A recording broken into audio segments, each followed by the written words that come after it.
इंतहा हो गई इंतजार की। ये आईएमएफ क्यों हमें छेड़ रहा भाई? क्यों आईएमएफ हमें तंग कर रहा है भाई? बता दे यार, क्यों लोगों को सस्पेंस में आग में टांग रखा है? ना आरिया है ना जारिया है, बस खड़ा खड़ा मुस्कुरा रिया है। और इस चक्कर में मुल्क की मईशत को जो नुकसानात हो रहे हैं, उसमें अगर आप देखिए तो डॉलर की कदर के अंदर अजीब किस्म की एक हमने रविश देखी है। कभी ऊपर जा रहा है, कभी थोड़ा नीचे आ रहा है, फिर झटके मार रहा है। लोग परेशान हो रहे हैं। पाकिस्तान दिवालिया हो जाएगा, पाकिस्तान खुलांच हो जाएगा। दूसरी जानिब खबरें आ रही हैं कि आईएमएफ मुतमईन है। ओ भाई, जो भी मामलात हैं उनको जिस भी शक्ल में है वाज़े करके हमारे सामने रखो। अभी भी अगर इंटरेस्ट रेट बढ़ाने की ज़रूरत है तो एक झटके में बढ़ाओ, बस ख़त्म करो। ये रोज़ रोज़ की टेंशन अब ख़त्म होनी चाहिए कि अब 20% हो गया, अब वो इसरार करेंगे जनाब 24% कर दो।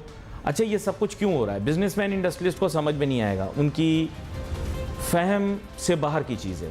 दरअसल क्या है कि जदीद आज़ाद मईशत में एक बहुत ही अहम शख्सियत गुजरी है जिसका नाम है फिशर। सुना कभी आपने नाम? फिशर एक माहिर इक्तसादियात था जिसने शरह सूद का जो एक खाका था, फार्मूला था, वो उसने बनाया।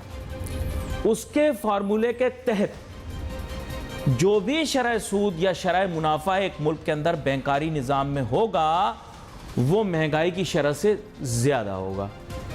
नहीं, उसने पाबंद कर दिया। आप मेरी बात नहीं मानो ना, आप तो इंटरनेट है आपके पास, फ़ोन खोलो, इसमें फिशर लिखो, आपको फिशर की सोच और फिक्र आपके सामने आ जाएगी। इंटरेस्ट रेट की थ्योरी भी आपके सामने आ जाएगी। जो बहुत ज़्यादा पढ़े लिखे लोग हैं, कैपेम या कैपिटल एसिड प्राइसिंग मॉडल निकाल लें। थोड़ा बोरिंग बातें हैं लेकिन समझने की कोशिश करो, इन ताजिर सनतकारों को समझ नहीं आएगी। असल में प्रॉब्लम ये है कि जब लोग कॉलेज में क्लास में बैठकर लड़कियों को पर्चियों पर अपने फ़ोन नंबर लिख लिख के दिया करते थे, मैं उस वक्त के ऊपर टीचर की बातें सुन के ना नोट्स बनाता था। बड़ा बेवकूफ़ था मैं, पढ़ता लिखता था। मुझे क्या पता था इस मुल्क में पढ़ाई लिखाई का क्या काम? मुझे क्या पता था कि इंसान का वज़ीर मुशीर बनने के लिए जितना कम तालीम याफ्ता हो उतना ज़्यादा अच्छा है? मुझे थोड़ी पता था। मुझे तो लगता था कि भाई जो है मैं तालीम हासिल करूँगा, मेहनत करूँगा, काविश करूँगा तो इस मुल्क में तरक्की करूँगा। अब मुझे क्या पता इस कौम का मेयार फुसड्डी मेयार है, ये सिर्फ थर्ड क्लास लोगों को आगे जाने देते हैं, घोड़ा गधे की रेस में नहीं दौड़ सकता है ना। ये चीज़ें मुझे नहीं पता थी, मैं तो मासूम था ना। तो मैं इक्तसादियात के लेक्चर सुना करता था। जब उन्होंने फिशर की थ्योरी पढ़ाई इंटरेस्ट रेट की तो मैंने नोट्स बनाए कि अब ये कह रहा है, अब ये कह रहा है, अब ये कह रहा है। तब ये जितने लोग थे जो आज मैं देख रहा हूँ कि मेरी क्लास में बड़े कामयाब हैं, कोई सरकारी मुलाजिम है, कोई वजीर है, ये लड़कियों को पर्चियों में ना अपने फ़ोन नंबर लिख लिख के फेंका करते थे। कहते थे आज मैं तुझे घर छोड़ने जाऊँगा, आज मैं लेके जाऊँगा तुझे घुमाने। तब मैं पागल ये इन कामों में लगा हुआ था। अरे मैं भी उन कामों में लग जाता, आज मैं भी कहीं वजीर मुशीर लगा हुआ होता। कुछ गलत निकल गया। खैर एनीवे, आगे चलते हैं। बात यह है कि इक्तसादियात का शोबा एक साइंस है। Finance is a science, in layman terms it's science of money. तो बुनियादी बात यह है कि लबलबाब ये है कि हमारे ताजिर सनतकार जो हमें मामू बनाने के चक्कर में लगे हुए हैं, उनको ये नहीं पता कि भाई महंगाई की शरह से शरह मुनाफा का ज़्यादा होना लाजमी है। अब इनको कौन समझाए? इनको समझ में ही नहीं आती बात। अब आप देखें ना, इनको समझ में क्यों नहीं आती? इनको समझ में इसलिए नहीं आती क्योंकि इनके पास या तो ये नॉलेज है नहीं, या है और ये खुद गर्जी की वजह से इसको भूले हुए हैं। आप बोलेंगे सर माजी में भी तो ऐसा था। वो कहते हैं भाई आप जो है ना रियल इंटरेस्ट रेट नेगेटिव कैसे रख सकते हो? बात उनकी सही है। हमारे वाले कहते हैं हमने भी तो माजी में रखा था, तब क्यों तकलीफ नहीं हुई? बेटा तब गुलामी मंजूर थी। ये बीच में जो दौरे पड़े ना तुम लोगों को, ये जो टीके मीके लगा के जोश में आके गाना कि हम नहीं मानेंगे, हम ये वो, और पूरी कौम जो है पागल हो गई और कह रहे हैं कि जनाब हम आज़ाद हैं और ये और वो, इनकलाब, अमिताभ की फिल्में याद आ गई। जंजीरें तोड़ दी। तो ये ड्रामे जब आपने किए, इसके नतीजे में भाईजान हुआ ये कि उन्होंने कहा कि अब हम इतनी तुम्हारी मतलब बुरे तरीके से तुम्हें पीटेंगे माशी तौर पे कि तुम्हें लग पता जाएगा, तुम्हें समझ में आ जाएगी तुम कितने गुलाम हो, कितने आज़ाद हो। अब आते हैं थोड़ी सियासी कश्मकश पे। सियासी कश्मकश और मईशत पर असरात। कल क्या ड्रामा हुआ यार, आप मुझे सच बताओ। पूरा संडे जाए, वो शुक्र है मैं संडे को काम करता हूँ। एक बात मैं बताऊँ, मैंने अपने उस्ताद से सीखा था कि छुट्टी वाले दिन काम किया करो, किसी और दिन छुट्टी कर लिया करो। संडे वाले दिन, पूरा संडे वाले दिन ज़ाया किया इन्होंने। आ रहे हैं पुलिस वाले, आ रहे हैं, पूछ रहे हैं, पता पूछ के जा रहे हैं, यही पता है बंदा यहाँ रहता है, ड्रामे कर रहे हैं, पकड़ लेंगे, नहीं पकड़ेंगे, छोड़ देंगे, अगर हम पकड़ना चाहें तो हम पकड़ लेंगे, नहीं पकड़ना चाहें नहीं पकड़ सकेंगे। ये सब ड्रामा है यार, इसमें मुल्क का इमेज खराब हो रहा है। ये जा रहे हैं इमेज दुनिया के अंदर। क्या इमेज जा रहा है आपका मुल्क के अंदर, आप बताओ। बात मैं यही कर रहा था आपसे कि मामलात IMF के साथ अब तय हो जाने चाहिए, या आर या पार, क्योंकि अगर क्लैरिटी नहीं आएगी तो कन्फ्यूजन क्रिएट होगी। उसके साथ मैंने आपको बताया कि सियासी तौर पे जिस तरह के हालात पाकिस्तान में इस वक्त अनरेवल हो रहे हैं, मेरे ख्याल से ये अच्छे नहीं। देखिए, मैं वो बंदा था जिसने पहले कहा कि जी नवाज शरीफ साहब एक पॉलिटिकल रियलिटी है। ये कब मैंने कहा? जब PTI की गवर्नमेंट थी, किसी माई के लाल में दम नहीं था, सब लोग डरते घबराते थे PTI की हुकूमत से, PTI की गवर्नमेंट के ऊपर क्रिटिसाइज करने से। आपको याद है मैं कैसा रिकॉर्ड लगाता था इनका, क्योंकि देखें बात में बिल्कुल लॉजिकल करता था और मैं इनका हमदर्द भी था, उसके बावजूद मैं इनका जितना रिकॉर्ड लगाता था कोई और नहीं लगाता था। किसी में जुर्रत नहीं थी कि ये बात करता कि भाई इसहाक डार साहब ने भी इकोनॉमी चलाई अपने दौर में। ये PTI की गवर्नमेंट के दौरान कहता था मैं बातें। कोई सोच सकता है PTI के खिलाफ आप अभी बात करें ना तो आपको इतनी गालियां देंगे कि आपके कान से धुएं निकल आएंगे। जब अपोजिशन में, जब गवर्नमेंट में बैठे हुए थे तब मैं ये बातें करता था। सोचो किस तरह का मैं ऑनस्लॉट फेस करता। लेकिन वो जानते थे PTI वाले कि भाई ये इसी तरह का आदमी, ये बोलता है जो इसके दिल में आता। अच्छा, साथ साथ देखे मैं देखे बात की, मुझे कोई जरूरत नहीं थी ये कहने की कि नवाज शरीफ पॉलिटिकल रियलिटी है। तब इन्होंने पकड़ के नवाज शरीफ साहब को जो भी जिस तरह की भी मामलात थे वो कर रहे थे उनके साथ। वो बेचारे बीमार भी थे, ये लोग नहीं मान रहे थे। और फिर आपको बताया कि कुलसूम साहिबा का बड़ा अफसोसनाक जो मतलब वो भी एक चैप्टर ही है, आप समझो। वो तब मैंने यही कहा, मैंने कहा भाई आप समझें बात को, वो भी एक साबिक वजीर आज़म है नवाज शरीफ साहब, उनको रिस्पेक्ट करें। आज के दौर में भी मैं यही बोलता हूँ कि इमरान खान एक साबिक वजीर आज़म है, ज़रा देख के चलो, अब गलतियाँ मत करो। देखें, मैंने बड़े बड़े सियासतदानों को, जो दुनियावी तौर पे जो बड़े सियासतदान हैं, उनको मशहूर होते देखा है। अगर आपने किसी को मशहूर कराना हो ना, आपको पता है रीमा मीरा किस तरह से मशहूर होते थे? अपने खिलाफ कोई खबर चलवा के, अपने खिलाफ कोई बात, खुद नहीं चलवाते थे, लोग चलवाते थे उनके खिलाफ, कोई ना कोई बात बना के, है ना, कोई ना कोई क्राइसिस क्रिएट करके खबरों में रहना। आप तो फ्री पब्लिसिटी दे रहे हैं। मैं गवर्नमेंट को यही कहना चाहूँगा कि it's high time, try to realize, don't waste your time on these things, let's fix the economy. छोड़ो आप उसको, ये पॉलिटिकल टग ऑफ वॉर है आपकी। जो पॉलिटिकल टग ऑफ वॉर है, वीकेंड ये तगो-दो जो है ये बाद में भी चल सकती है। Come on, focus, people are sleeping hungry at night. आप छोड़ो इसको, देखो ये वीकेंड के ऊपर टाइम पास हो गया ना लोगों का, आप तगो-दो करोगे और मशहूर होगा। छोड़ो, लीव इट। मैंने जिंदगी में एक चीज सीखी है, अगर कोई आपको गाली दे रहा हो, आपको मुगल्लज़ात बक रहा हो, आप वहां खड़े हो जाएं, उसको बुरा भला कहना शुरू करें, वो 4-5 चीजें और आपको बोल देगा। इंसान की इज्जत कोई नहीं रहेगी। आप किसी से अगर बेवजह वो आपसे भिड़ रहा है, आप उससे भिड़ना शुरू हो जाएं, तो यकीन करें एक बेवजह लात या थप्पड़ आपको भी पड़ जाएगा। छोड़ें, फॉरगेट इट। आपने इकोनॉमी को ठीक करना है, यकीन करें वोट इस चीज के पड़ेंगे, वोट इस चीज के नहीं पड़ेंगे।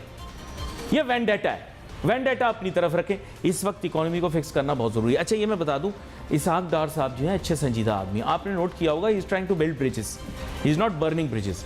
लेकिन आपको पता है एक ऑपोजिट फैक्टर भी है, वो भी पुश कर रहा है कि जी हम भी देख लेंगे इसको, इसने हमारे साथ बुरा किया।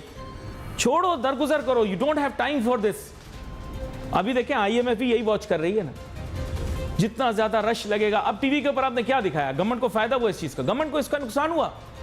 उन्होंने दिखाया रश लगा हुआ है, दुनिया इकट्ठी हुई है, उसके लिए जान देने के लिए आए हुए हैं, उसको जनाब उन्होंने उसको कवर प्रोवाइड किया हुआ, what's the advantage? Government didn't get anything out of it, forget it. आप ज़्यादा फोकस आपका ये होना चाहिए कि IMF के साथ एग्रीमेंट हो जाने के बाद डॉलर की कदर कम हो, रमज़ान आने वाला है। देखो महंगाई हमारी कौम की बड़ी शॉर्ट टर्म मेमोरी है, ये भूल जाएंगे उस दौर में कितनी महंगाई थी, या आज की महंगाई को देखेंगे, ये कहेंगे इस हुकूमत में आया महंगाई बढ़ गई। यकीन करो, मैं I keep my hand on people's pulse. मैंने लोगों की जो है नफ्स पे हाथ रखा हो, मैं उनसे पूछता हूँ बताओ यार क्या सोचते हो, क्योंकि हमारे लोग बहुत डरपोक हैं, पाकिस्तानी बहुत डरपोक लोग हैं, खुल के नहीं बोलते, जैसे मेरे साथ प्राइवेट गैदरिंग में बोल देंगे भले यार इससे बेहतर तो वो था। अब देख रहे हैं आप, ये अगर आपने कोई पॉलिटिकल बैटलफील्ड जीतनी है तो भाई ये पॉलिटिक्स नहीं है यार, ये Pakistan is name of a country, not of a political party. Political parties will one will win, one will lose, it doesn't matter, it doesn't fill my stomach, मेरा पेट नहीं भरता ये बारे में बातें करना। और यकीन करो ये सियासतदान ऐसे जिनके पीछे आप लड़ रहे हो ना, जिनके पीछे मियाँ बीवी आपस में लड़ रहे हो, भाई बहन आपस में लड़ रहे हो, मैं आपको सच बता रहा हूँ आपके घर फातिहा भी पढ़ने नहीं आएंगे अगर कोई गुजर गया तो, फॉरगेट इट। इन चीज़ों में आप ना आएँ। अब हमारे साथ मौजूद हैं जनाब अकील करीम डेडी साहब, जो कि मुल्क के मारूफ मैं कहूँगा कि एक ऐसी शख्सियत हैं जो कि सरमायाकाराना माहौल के अंदर उनकी बातों का बड़ा वजन है। वेलकम करता हूँ सर आपको शो। Thank you. अच्छा अकील करीम डेडी साहब, आप खुद देख रहे हैं कि जिस तरह की अजीब किस्म की ये पॉलिटिकल पोलराइजेशन क्रिएट हो गई है, मैं तो कहता हूं कि दोनों साइडों से अगर थोड़ा सा एक एक कदम पीछे हटा जाए तो बेहतर है। मुल्क की मईशत के लिए क्या ये अच्छा है जिस तरह की महाजराई हो रही है? देखिए, पाकिस्तान में पॉलिटिकल अनरेस्ट तो हमने हमेशा से देखा है, ठीक है ना।